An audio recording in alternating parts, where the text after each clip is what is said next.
इतिहास की किताबों में अक्सर उन बादशाहों के नाम सुनहरे अक्षरों में लिखे जाते हैं जिन्होंने साम्राज्यों का विस्तार किया, मीनारें बनवाईं और तख्त ताउस पर बैठकर दुनिया पर हुकूमत की। लेकिन इतिहास के पन्नों के बीच स्याही और खून से लिखी एक ऐसी कहानी भी दबी है जो दिल्ली के तख्त को थर्रा देने की ताकत रखती थी। ये कहानी किसी बादशाह की नहीं, बल्कि पहाड़ों की गोद में रहने वाली एक विधवा रानी की है। एक ऐसी रानी जिसने उस समय की सबसे बड़ी शक्ति मुगल सल्तनत को एक ऐसी चोट दी जो किसी घाव से ज्यादा गहरी और किसी मौत से ज्यादा अपमानजनक थी। कल्पना कीजिए 1640 ईस्वी की, जहां मुगल बादशाह शाहजहां को दुनिया का बादशाह कहा जाता था। वे अपने दरबार में बैठा है, फिर उसे खबर मिलती है कि उसकी भेजी हुई 30,000 की विशाल सेना वापस लौट रही है। लेकिन जब सैनिक दरबार में दाखिल होते हैं तो सन्नाटा पसर जाता है। न कोई विजय का जश्न, न कोई लूट का माल।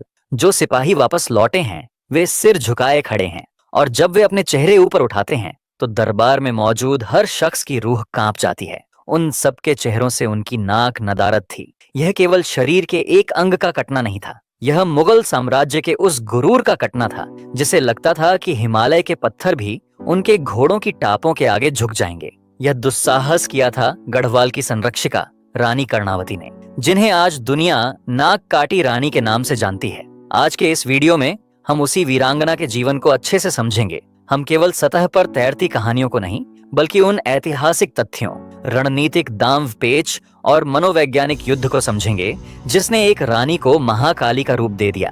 तो स्टार्ट करते हैं इतिहास के अनसुने कहानी में से एक नाक काटी रानी कर्णावती की कहानी को। लेकिन रानी कर्णावती की कहानी को पूरी तरह से समझने के लिए हमें सबसे पहले उस दौर के राजनीतिक और सामाजिक ढांचे को समझना होगा जिसमें यह घटना घटी। 17वीं शताब्दी का मध्य भारत मुगल शक्ति का केंद्र था, लेकिन हिमालय की तलहटी में एक अलग ही दुनिया बसती थी। सन 1628 से 1658 तक का समय शाहजहां के शासनकाल का था। यह वह दौर था जब मुगल साम्राज्य अपनी कला, संस्कृति और सैन्य शक्ति के चरम पर था। दक्षिण में दक्कन की सल्तनतों से लेकर उत्तर पश्चिम में काबुल, कंधार तक मुगल सेना का परचम लहरा रहा था।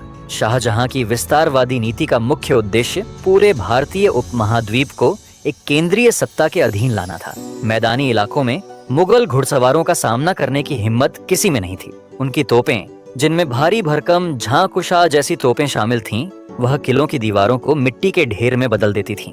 दूसरी ओर हिमालय की ऊंची चोटियों के बीच बादलों की गोद में बसा था गढ़वाल। दिखने में शांत, लेकिन असल में एक ऐसा प्राकृतिक किला था जिसकी दीवारें खुद प्रकृति ने खड़ी की थीं। गढ़वाल, जिसका मतलब ही है किलों का देश। भवन मजबूत गढ़, चारों तरफ से सुरक्षा की तरह खड़े, और बीच में बहती वे नदियां गंगा, अलकनंदा, भागीरथी, जो इतनी तेज रफ्तार से बहती थीं कि दुश्मन तो दूर, कभी कभी तो सूरज की रोशनी भी घाटियों तक नहीं पहुंच पाती थी। इन पहाड़ों में रहने वाले लोग भी उतने ही कठोर और सच्चे थे। मैदानी इलाकों की चालबाजियां उन्हें छू तक नहीं पाती थीं। उनकी सबसे बड़ी पहचान थी उनकी आजादी, और उस आजादी की रक्षा में सदियों से खड़ा था पंवार, यानी